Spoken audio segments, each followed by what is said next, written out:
Welcome to the Game Room. My name's Ryan. My name's Jared. And we've got some stuff to talk about. 5.0.4 dropped this week. Last Tuesday, on the, what was it? The 28th? Yes, 28th. There we go. 5.0.4 dropped on the 28th of last week. Last month, actually, now, because it's September 4th. Which means we are 21 days. No, it's 21 last night, and then it changed to 20 at midnight. 20 days and 9 hours away from having Mists of Pandaria in our hands. Just want to put that out there. It's close. 20 days and 9 hours. 20 days.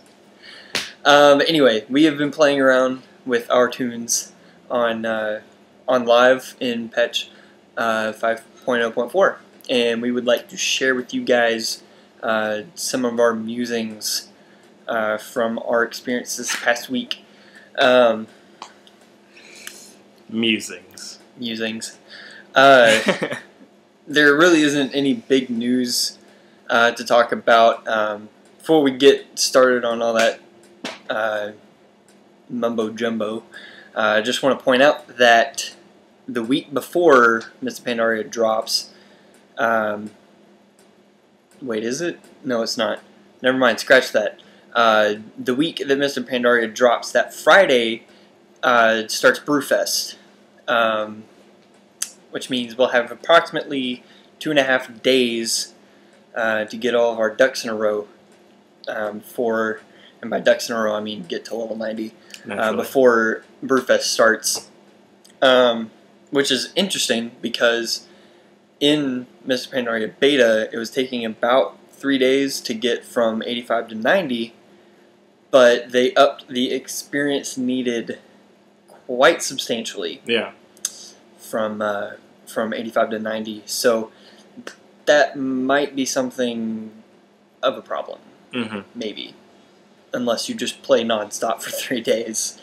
25 hours a day. Yes, 25 hours a day. But yeah, that's happening, and then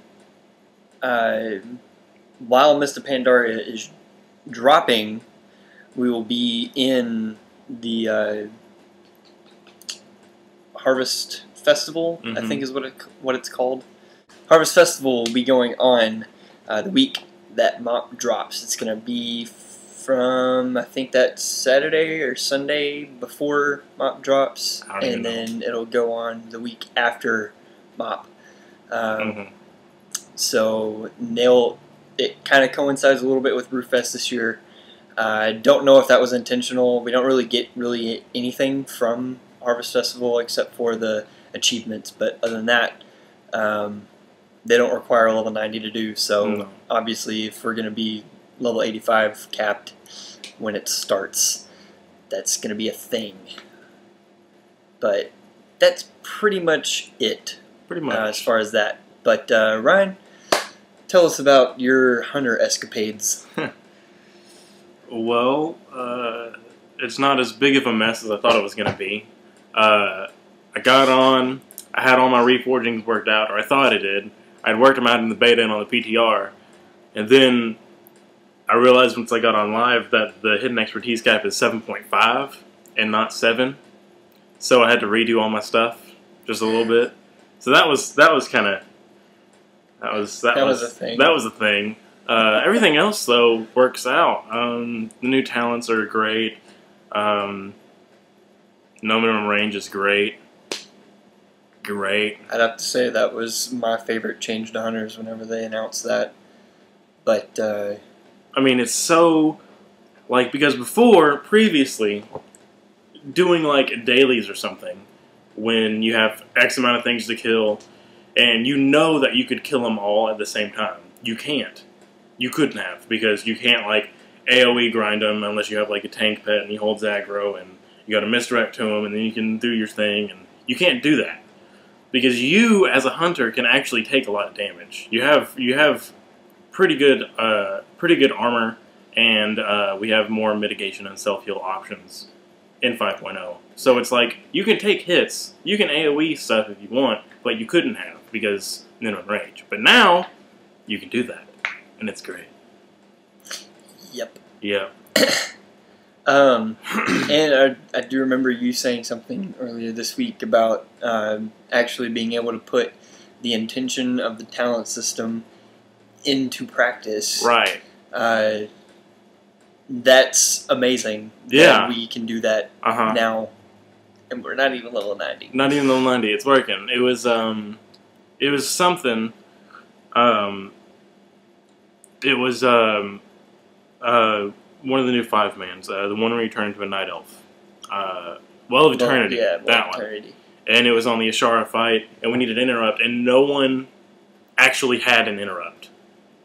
Like, none of the DPS had an interrupt, and the healer and tank were apparently incompetent and didn't want to do it. So I'm like, okay, I can spec Silencing Shot now and just do it. And so I did. That happened. That happened. It was a real thing. And I was BM spec. I had Silencing Shot as BM spec. And you can do that! You can do that! It's great. That is the best part of this whole thing, is that you can do stuff that you couldn't before, and it just makes the gameplay that much more fluid, and it's amazing. And speaking of which, I actually got to put that little mechanic to use in Dragon Soul the other night. Okay. Because I got the Ultraxian, and we there was a bug. I don't know if a lot of people really heard about it. There was a bug on Ultraxian where it wouldn't show that pesky debuff that you had to hit, and it somehow got changed to where it now affects healers. So me healing Resto Shaman, I had never before encountered having to use that. My hair is really pissing me off right now. But I'd never had to use that. I mean, go into the real world away from the Twilight world to avoid that, and it doesn't show up on your raid frame when it's on you. It'll show up on everyone else's, but not on you. So it got really confusing because I was used to watching it on the raid frames, and I didn't see it pop up on my debuff thing. So I died twice, and we ended up wiping the first time around. You know, and I was just like, you know what?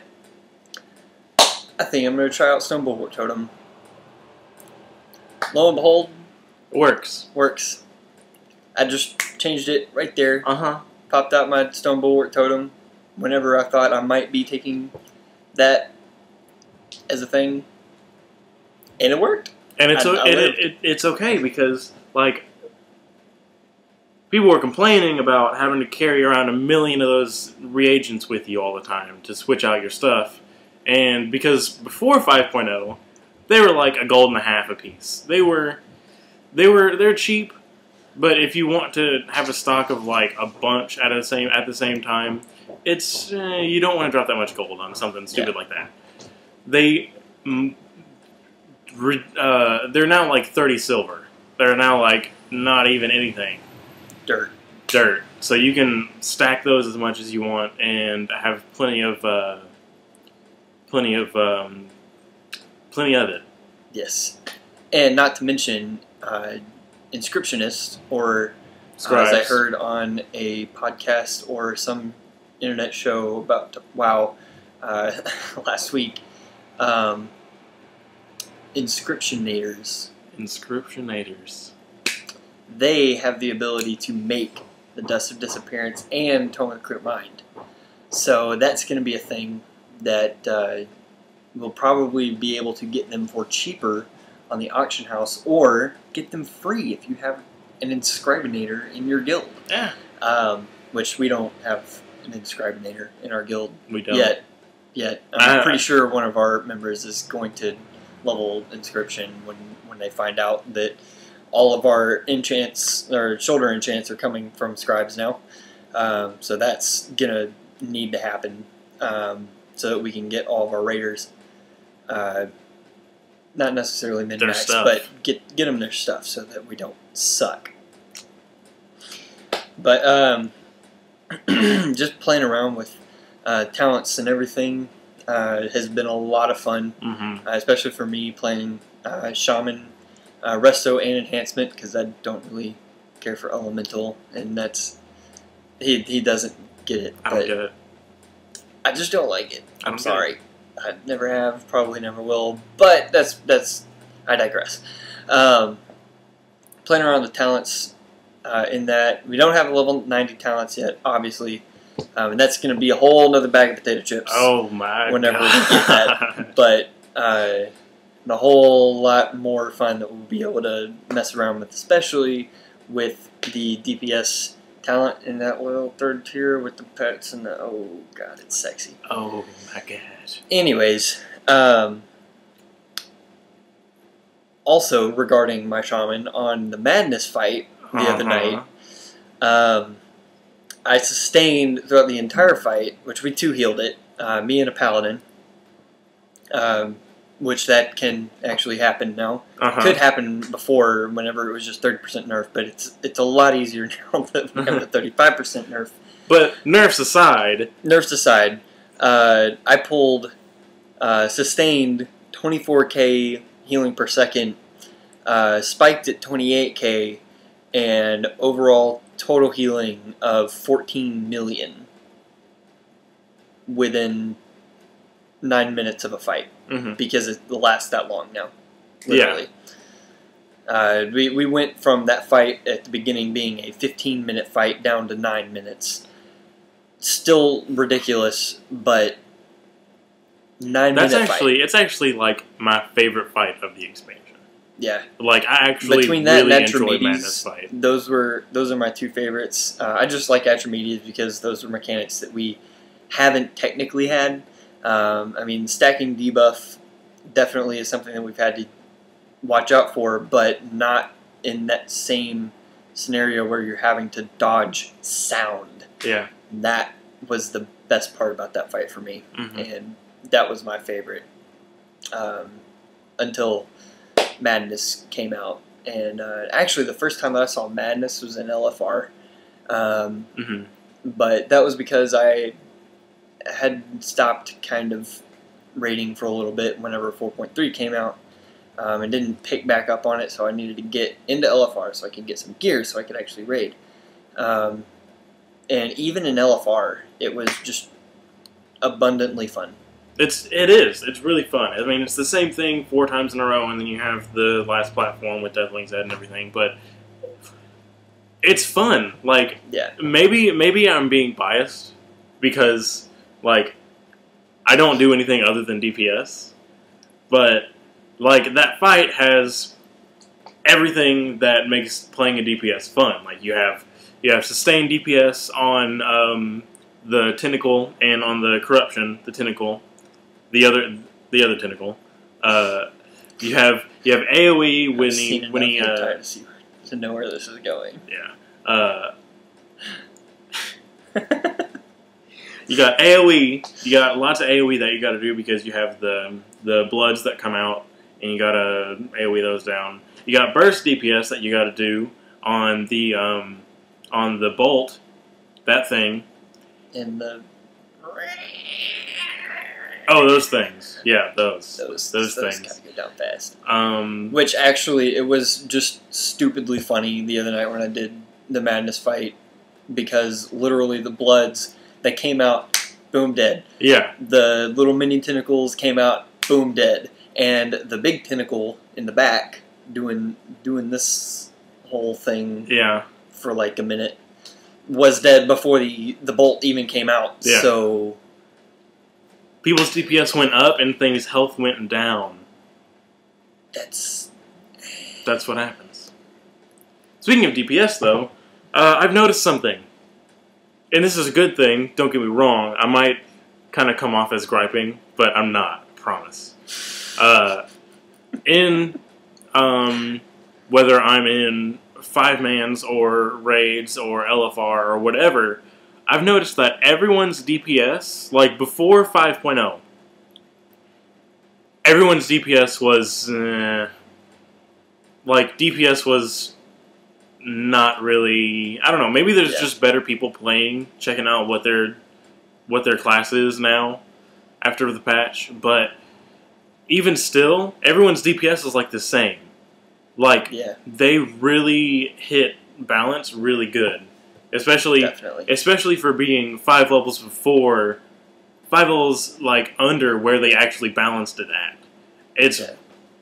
It's cool. Yeah, and really, like, the only thing that they can actually balance is DPS, all the DPS specs and classes, and they really, really did a tremendously good job at kind of kneading that out and getting all the mechanics of the different classes to feel right while still giving similar but not the same numbers as every class.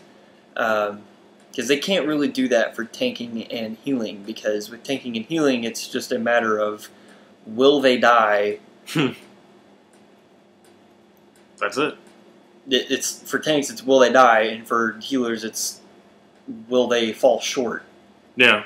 You know, so and from what I've been able to tell, they've done an amazing job at ironing that out, because they gave all tanks more mitigative abilities and properties, and so that really helps with the role of tanking, and they really got like tank rotations down, like they said they were going to do, where it's more of you don't have to worry about dying, you don't have to worry about threat, we just want you, well, you still have to worry about not dying. I mean, the rotation is there so that you have a sort of active mitigation factor that you have to actually think about instead of just press this cooldown.